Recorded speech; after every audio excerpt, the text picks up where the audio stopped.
Boa tarde, sejam muito bem-vindos ao primeiro episódio do nosso podcast, um programa que vem sendo organizado pela Biblioteca do Joaquim José de Medeiros. Hoje iremos tratar sobre o tema Emergência Climática, pense no futuro, age no presente. O tema que vem sendo utilizado nas redações do Jovem Senador 2025. E para falar sobre esse tema, chamamos a professora Cleide Pereira e o professor Paulo Tarzi Araújo, ambos especialistas em Geografia e Meio Ambiente pela UFRN e professores dessa instituição.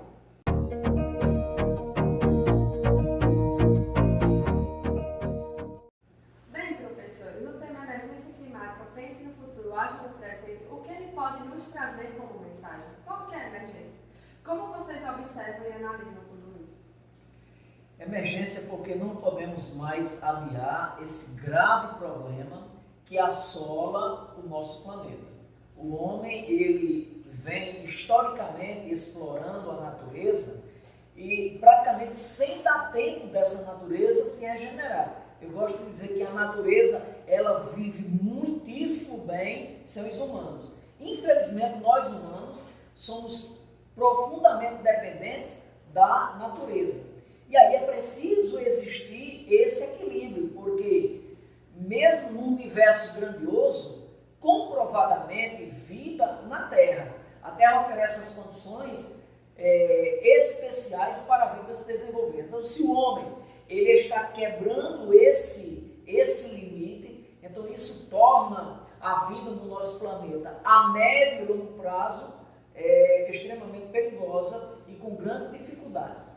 Por isso, a gente tem que pensar o amanhã como agora. Se faz urgente a necessidade de pensar em medidas eficazes, tendo em vista que nós não estamos tratando de um problema que é somente natural, e sim social também. Por quê? Porque isso está repercutindo socialmente, como, por exemplo, no agravamento das desigualdades sociais, ameaçando a segurança alimentar e outros fatores que trataremos durante a nossa conversa. Que pontos o professor Paulo analisa como cruciais para a abordagem pelos estudantes das suas redações? Primeiro, em redação, eu defendo muito a questão de você, do estudante, ele se apropriar da temática.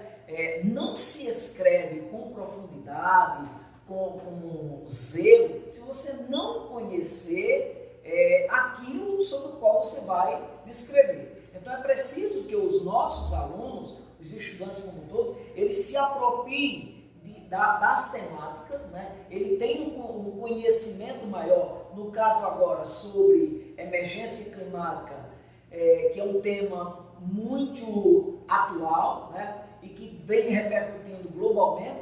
Então ele tem que se apoderar de todas as questões que envolvem, como o Cleide falou e foi muito feliz na sua fala, não é só uma questão de clima, mas é uma questão sociopolítica e econômica. E quem mais vai sofrer são aqueles de renda mais baixa.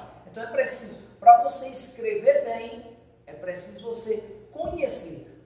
Conhecendo, você vai aplicar todas as técnicas gramaticais que a linguagem oferece, para que você tenha uma redação satisfatória. Mas, antes de tudo, que ele tenha conhecimento sobre o que está escrevendo. E é importante a gente perceber que tudo está interligado. Que, como o Paulinho muito bem colocou aí, que o carro-chefe são as mudanças climáticas, mas existem outros fatores também que podem ser agravantes dentro desse contexto, né? E aí podem também ser citados na redação, como, por exemplo, a questão do desmatamento, né? O desmatamento, quando a gente pensa em mudanças climáticas, a questão do aquecimento global, em decorrência do aumento do efeito estufa, e aí pensa no desmatamento, que não só contribui para a perda da biodiversidade, mas e o papel que esses biomas têm em relação à absorção desse gás carbônico.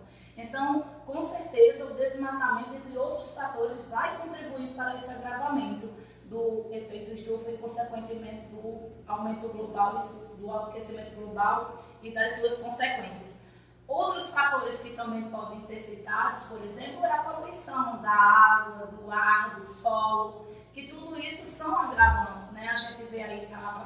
poluição do ar já está diretamente ligada ao que a gente falou aqui, para a questão das mudanças climáticas, mas existe também a poluição da água, a poluição do solo, da água por metais pesados, da água por esgotos, poluição do solo também por agrotóxicos. E tudo isso juntamente a outros fatores que também podem ser citados, como por exemplo, uma urbanização não planejada, que como o Paulinho falou aí da questão mais afetada, que é justamente a população de maior vulnerabilidade, né? Quando a gente fala, por exemplo, na questão das desigualdades sociais, da falta de planejamento de uma urbanização, e a gente pensa aonde essas áreas ocupadas, por exemplo, nos morros, são por quem? Justamente por essa população mais vulnerável. E aí quando acontece uma enchente, em decorrência justamente dessas mudanças climáticas, eles são os mais prejudicados. Então tudo isso tem que ser pensado como se a natureza não fosse um reloginho onde as peças estão interligadas. Não se pode ver, problemas ambientais são só questões naturais. Não, elas são sociais. Então, para que a gente tenha um meio ambiente de uma forma mais justa, a gente tem que também pensar em justiça social. E uma outra coisa interessante, porque o poder público, ele tem o poder, né, de arbitrar sobre a ocupação do solo urbano, tanto solo urbano como rural. Então, muitas vezes, o poder público ele acaba negligenciando de suas responsabilidades, e aí isso vai afetar a vida das pessoas. E uma coisa interessante, muitas vezes acontece lá, numa enchente, o governo vai pagar aluguel social, né? As populações ali que perderam suas casas, ou que a água invadiu e gerou uma dificuldade dele ficar habitando ali aquele espaço, o governo ele vai pagar aluguel social quando ele podia ter deliberado. Então, essa área aqui não presta para a construção de moradia, como proximidade de rios, de córregos e as áreas de morro, que vão desmoronar. Então, eu deixo de utilizar das minhas prerrogativas para depois fazer algo emergencial, né? Que aí essa negligência estatal que o Paulinho se referiu, muitas vezes tem um custo muito maior, né? Que justamente, além de ações como essa que ele deu o exemplo aí de negligência, se dá também na baixa fiscalização. O Brasil, infelizmente, ele se destaca nessa fragilidade em relação a fiscalizações ambientais. Não é à toa que a gente vê aí polêmicas envolvendo, né, o desmatamento na Amazônia, no Cerrado, no Pantanal. E, infelizmente, muitas vezes o governo faz vistas grossas, estão ligados a lobbies, né, que são responsáveis pelas manobras que atendem aos grandes grupos de empresários. Isso já tem outra pergunta que eu gostaria de fazer para vocês, que é quais os caminhos e sugestões para que tudo isso possa mudar? Bom, eu acho que caminhos vários, mas um dos mais urgentes e que está ao nosso alcance é que toda a população ela possa se amoldar à legislação. E aí a nossa classe, a nossa elite política, os grandes legisladores, eles têm que elaborar as leis, não que interesse a grupos econômicos ou a lobbies, como o Cleide falou, mas do interesse do país. O país ele tem que ser pensado e analisado como bem maior do que as nossas necessidades. Então, elaborar as leis e que a população ela possa praticar essa lei, entendendo que o descumprimento da legislação ela possa acarretar em questões jurídicas. Agora, e aí outras saídas, por exemplo, como utilizar os recursos da natureza, né, de forma a não matar a natureza, porque se a natureza desaparecer, nós humanos, né, nós somos predadores dessa natureza, nós vamos entrar numa situação kamikaze, praticamente nós vamos desaparecer, né? Então é preciso conciliar os interesses humanos os interesses do capital, que eu sou capitalista também, só que capitalista de visão social. O capital, ele é um sistema que ele se amolda às necessidades. Agora, eu não posso ter uma visão capitalista que comprometa totalmente a natureza. Então, é dentro dessa parceria, dentro dessa busca por um equilíbrio, que nós vamos ter uma natureza favorável a todos nós.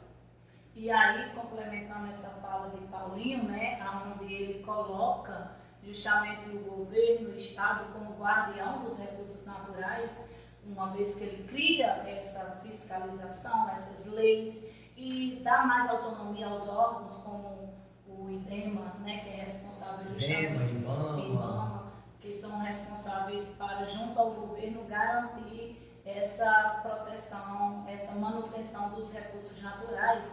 E aí, quando a gente fala em questão volta para a temática das mudanças climáticas, nessa perspectiva, a gente não pode também esquecer a questão das fontes de energia, né? Que a gente sabe que o grande vilão aí é a questão dos combustíveis fósseis, né? O principal emissor do gás carbônico. E aí, pensar em mudanças de energias, a transição para as energias renováveis, mas não só pensar enquanto ação, e sim garantir a democratização dessas energias renováveis, porque quantas pessoas não gostariam, por exemplo, de adquirir energia solar, energia eólica, só que o custo ainda é mais elevado. E isso dificulta o acesso. O custo ele só diminui quando existe uma massificação. Por exemplo, o celular quando saiu era caríssimo, né? Hoje o preço mais acessível. Por quê? A produção ela foi massificada. Então, e aí é preciso que os governos, aí a gente pensa na questão do aquecimento, da emergência climática, mas isso tem que ser um programa global. Nós vamos ter agora, esse ano, em Belém do Pará, uma COP, uma conferência global sobre o ambiente. Agora, muita coisa vai ser decidida. Aí, vai praticar essas decisões? Aí, o problema está aí. E aí, Paulinho, dentro dessa perspectiva, também se faz importante ouvir a população que está mais diretamente afetada, justamente que são os quilombolas, a população indígena. O que adianta eu pensar numa reserva indígena que vai provocar a expulsão desses povos? Então, daquele que mora lá na periferia, dos grandes centros urbanos. Então, essas pessoas, elas precisam fazer parte do processo, sendo também ouvidas dentro do desenvolvimento dessas políticas públicas. Uma outra coisa, que esse ouvir da população, ela não se resuma aos meus interesses, porque o interesse individual ele tem que ser menor se comparado ao interesse coletivo. Muitas vezes eu vou fazer uma defesa enfática de um determinado tema, porque esse tema, ele me é favorável, mas eu tenho que pensar no conjunto que vai ser atendido. É a teoria do bem viver, né? Aquela teoria indígena que é sem a natureza, sem o homem. Exato. A natureza sem o homem, belíssima. Agora o homem sem natureza, zero, né? Isso mesmo. Ações como essa do concurso de redação são importantes para essa tomada de decisão ou precisa de algo mais inclusivo? Ficaria nos campos de marketing e ideia apenas? Não, aí você tem, é uma proposta nova, né? Mas outras propostas, até de maior envergadura, elas têm que aparecer. Porque ou o homem resolve cuidar melhor do seu planeta, ou então a situação vai ser calamitosa. Nós temos aí, por exemplo, existem estudos técnicos, científicos, apresentados ao poder público, mas que são ignorados, historicamente vem sendo ignorado. E hoje eu coloco um outro problema, porque quem comanda hoje os Estados Unidos é um negacionista.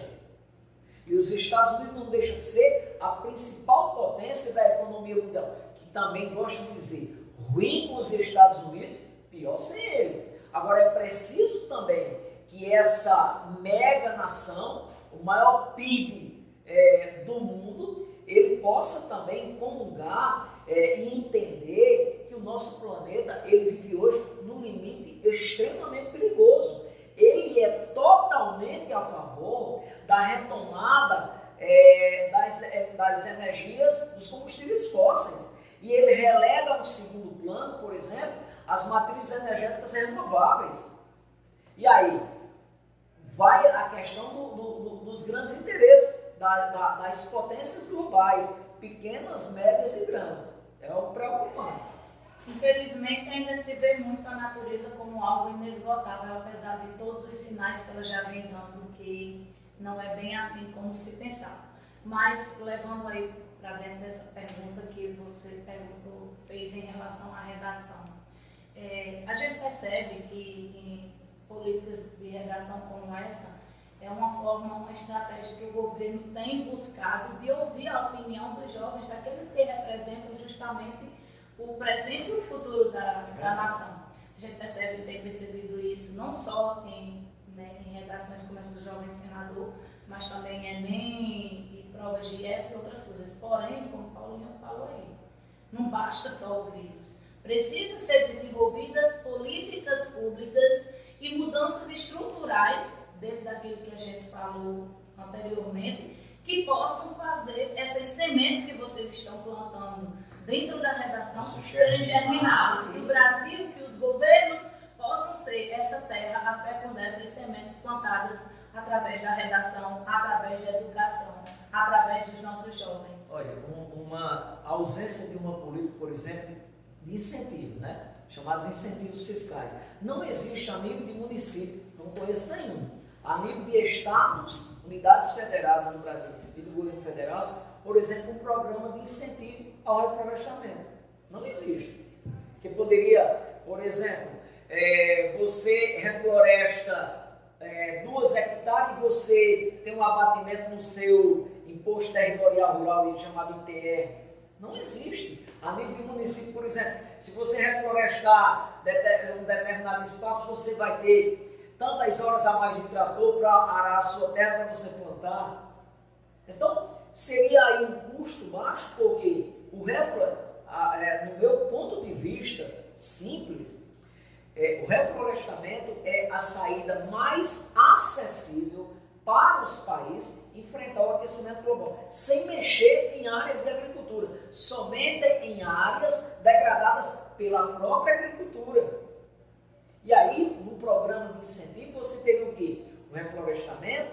Esses vegetais, eles estariam capturando carbono, liberando oxigênio, equilibrando o clima, melhorando o teor de umidade, melhorando as chuvas, que não é divinal nem macumbal, e é natural, né? Olhe, se Deus quiser, quer dizer que o Deus que manda chuva é o mesmo que manda seca? Que contribuição nós estamos dando para um planeta melhor, para vivermos?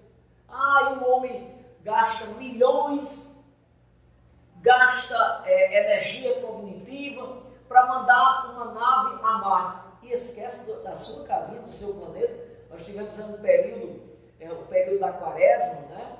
Quando a campanha da fraternidade, onde o tema era como cuidar da nossa casa comum. Casa comum o quê? Do nosso planeta Terra. Né?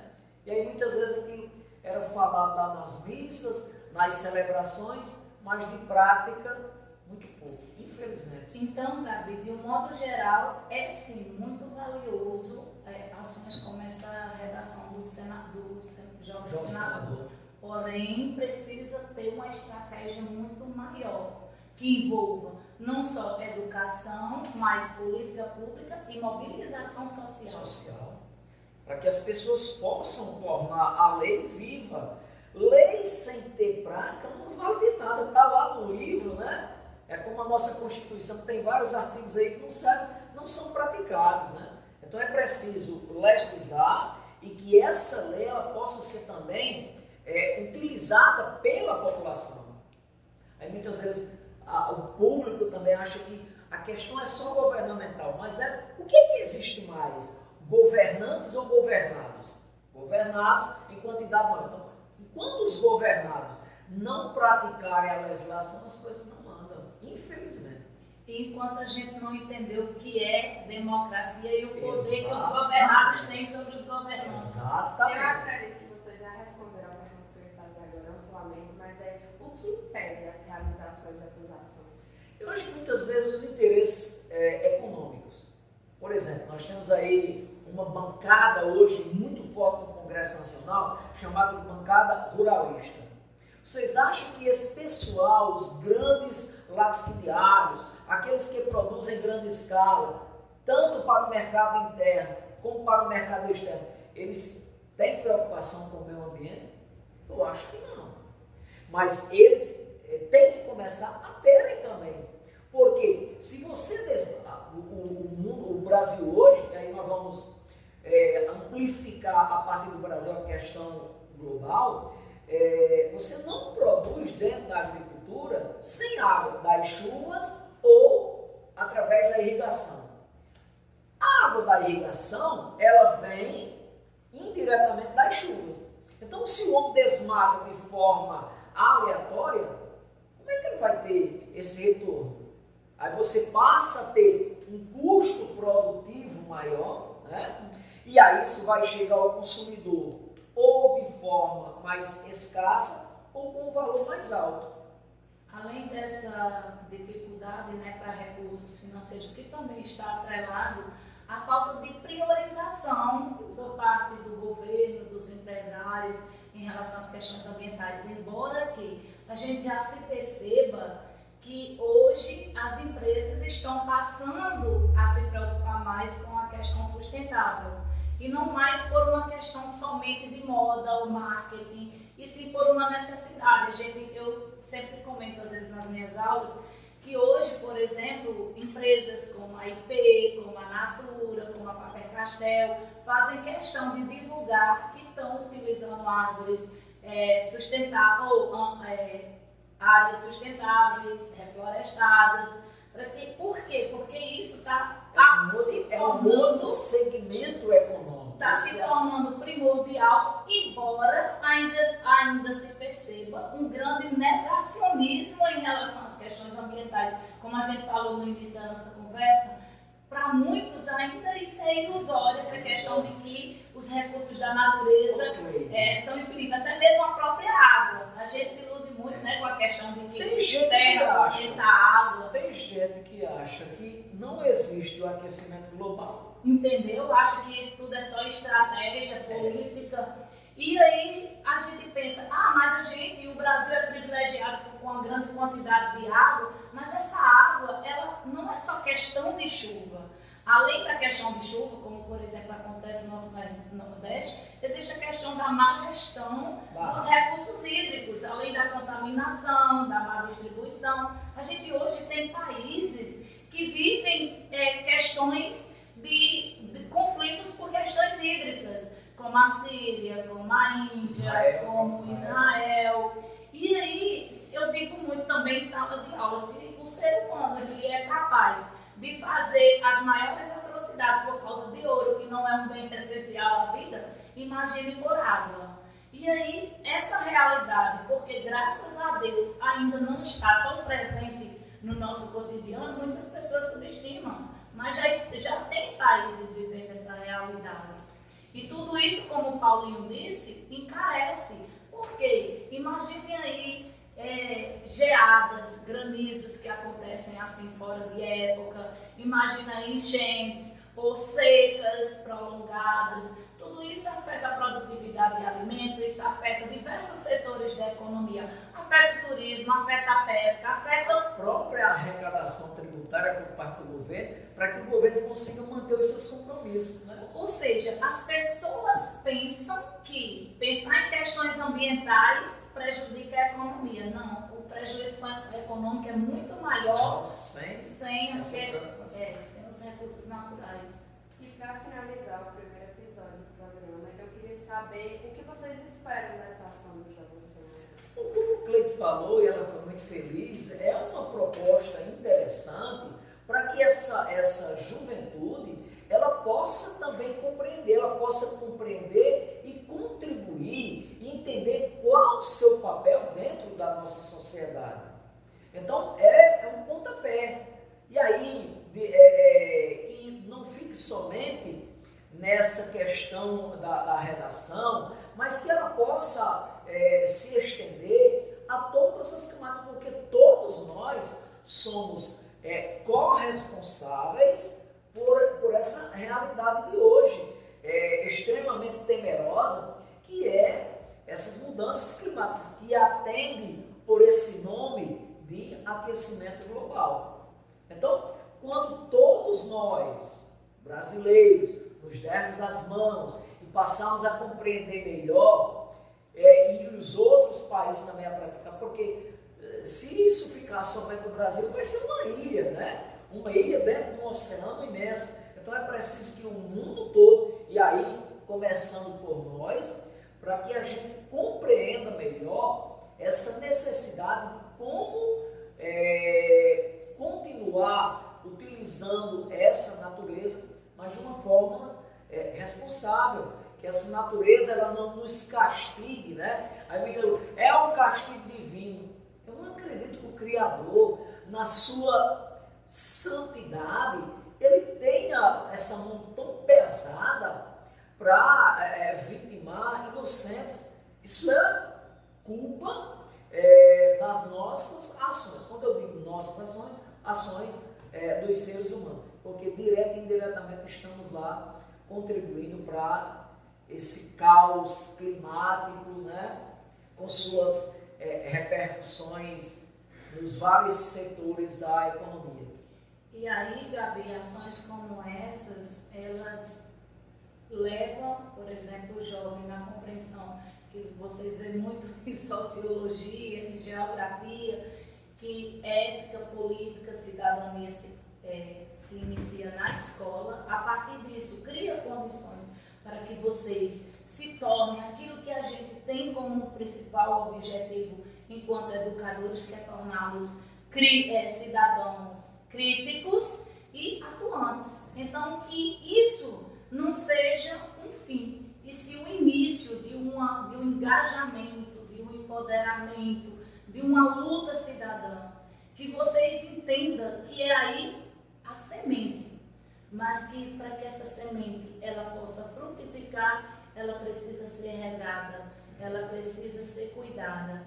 E aí, para isso, ela não pode ser deixada de lado, não. Precisa se correr atrás dos recursos necessários para que ela fecunde. E aí, onde é que você vai encontrar, enquanto jovem, esses recursos?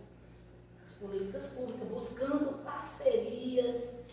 As políticas públicas são obrigações dos estados nacionais, né? E aí a gente vai ver, mas tudo isso para uma redação? Sim. Por isso que o nosso estudante, o nosso aluno, ele não pode perder um minuto, um segundo de cada santa aula. Porque é nas aulas que a gente aprende, numa discussão mais democrática, que ninguém é dono da verdade, e aí uma parceria de material, professores, alunos, para fazer esse conhecimento forte, para que a educação ela possa se constituir nessa ferramenta de mobilidade social, para que a educação ela possa nos levar aonde a gente quer chegar. E aí muitas vezes eu fico triste quando o aluno deixa passar as aulas, é uma saideira de cada aula, e aí o que é que ele vai aprender? Onde é que ele vai praticar? Eu gosto de dizer que diploma de ensino médio hoje não dá de comida a ninguém.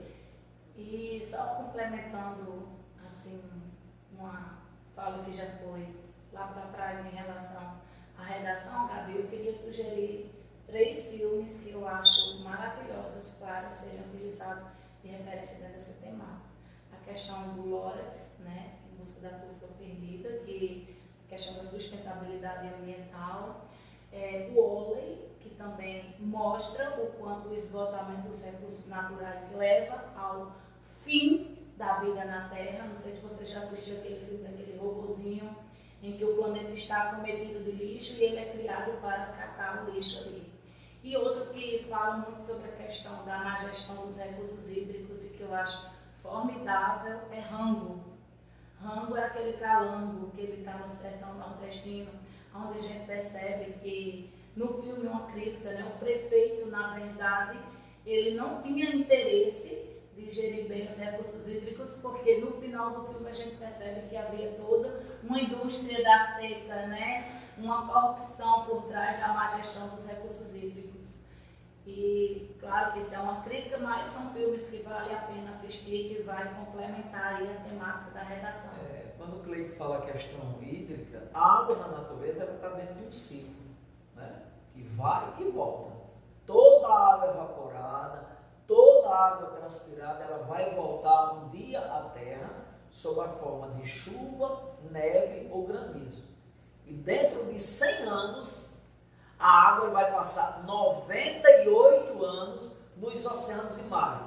Ah, mas tudo bem, como é que eu vou usar água salgada, que é uma característica das águas dos oceanos e mares, no nosso dia a dia, na indústria, na agricultura e na pecuária? Eu teria um custo.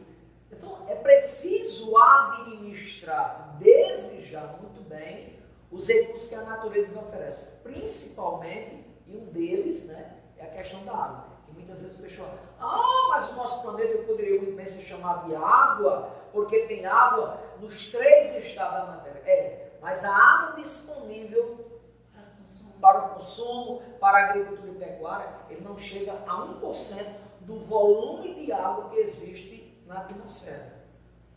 E aí, quando fala na água, só para reforçar que a produção de alimentos é uma das principais atividades econômicas afetadas, né? Eu vou dar um exemplo. Nós temos aqui, Cruzeiro, talvez a cidade que a gente conhece por aqui, que tem um reservatório praticamente encravado dentro da cidade, né? E um dos maiores do Rio Grande do Sul. O açude de Cruzeiro, ele tem 2 momentos que ele é muito visto. É quando ele está transbordando ou quando está seco. E aí, o tempo maior é transbordamento ou seco? Eu acredito que não. É ele lá com água. Mas como é que nós, cruzetenses, utilizamos esse nosso reservatório? Tem esgotos, tem muita gente que coloca lixo lá, né? E aí, quando o Paulinho fala disso, nos traz uma reflexão importante. As ações locais, a importância de desenvolver ações locais para que possamos atingir uma escala global. A gente não tem que estar só preocupado...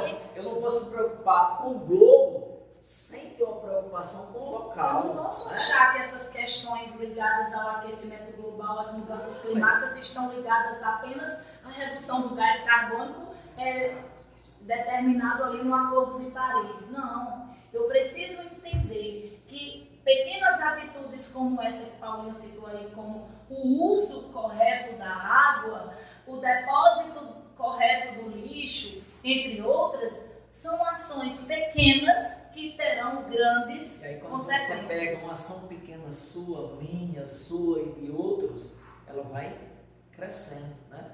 Então é preciso a gente ver muito essa questão aí e contribuirmos para que o nosso planeta ele possa continuar a oferecer as condições básicas e necessárias para a vida. Vida comprovada na Terra. Por quê? A Terra oferece essas condições que nós, humanos, estamos quebrando essas condições, infelizmente. E aí é preciso o engajamento de todos nós para que o nosso planeta ele possa continuar a oferecer aquilo que prezamos para a vida. Porque, como vocês falaram em outras palavras lá no início, o planeta pode continuar a existir sem a gente, mas a gente não consegue existir sem o planeta, sem as condições que o planeta nos oferece hoje. Eu gostaria muito de agradecer pela participação de vocês, pelo esclarecimento do conteúdo e também de quem assistiu até aqui. Muito obrigada por nos acompanhar e até o próximo episódio. E eu também queria agradecer, né? Isso, nós O agradecemos. convite. Foi muito. Disponíveis para outros, viu? Com certeza. Tchau! Tchau. Tchau.